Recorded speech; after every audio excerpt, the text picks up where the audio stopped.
Being here. I sincerely appreciate you and your presence. All pertinent information is listed in the description box below. Okay?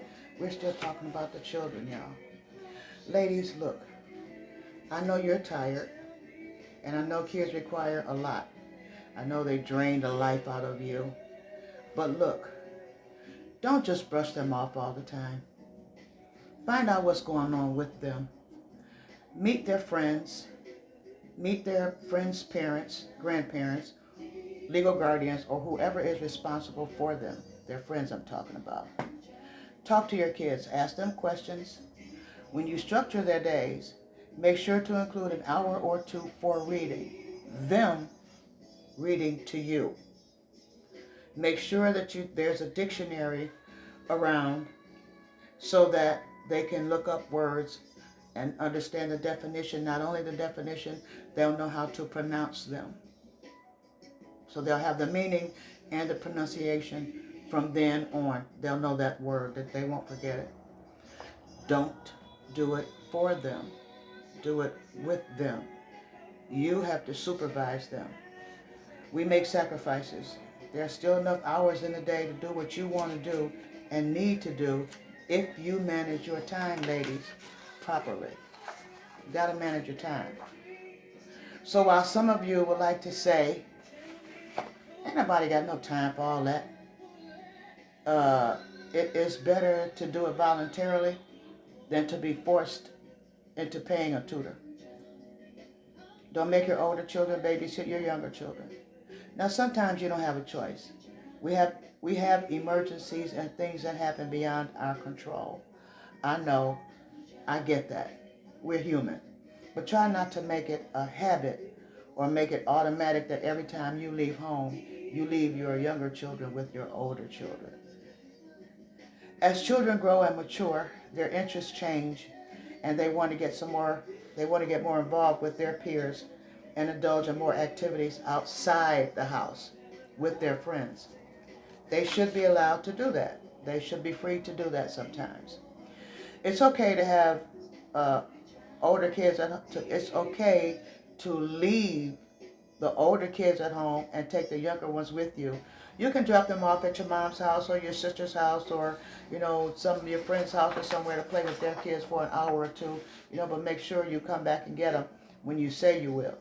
Do what you need to do and get back to them. You don't want to inconvenience anybody, especially somebody who's looking out for you, and you don't have to pay them. Try not to inconvenience anybody at the last minute. If you know you have somewhere to go and you can plan ahead, try to set up a babysitter in advance so you don't do that last minute thing.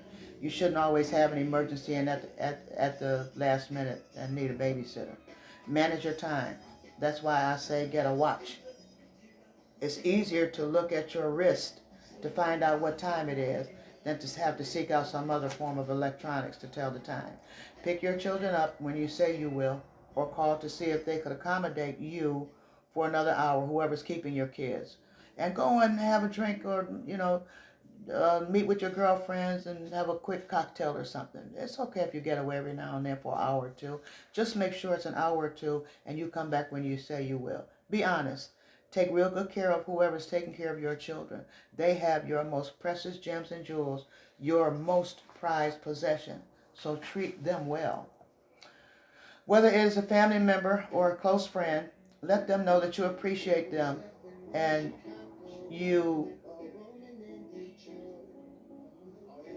appreciate them caring for your children, because you don't just leave them with anybody. So whatever you do, do not take them for granted and do not take advantage of them by assuming it's cool and you got it like that. And you may have.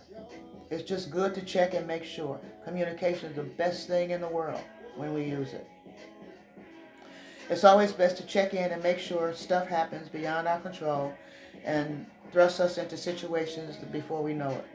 So let's be respectful of each other's time. Call if you're going to be late. Their time is as important as yours, so let us be mindful of that, okay?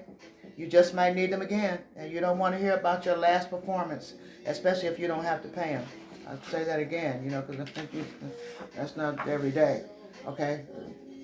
They don't want your money.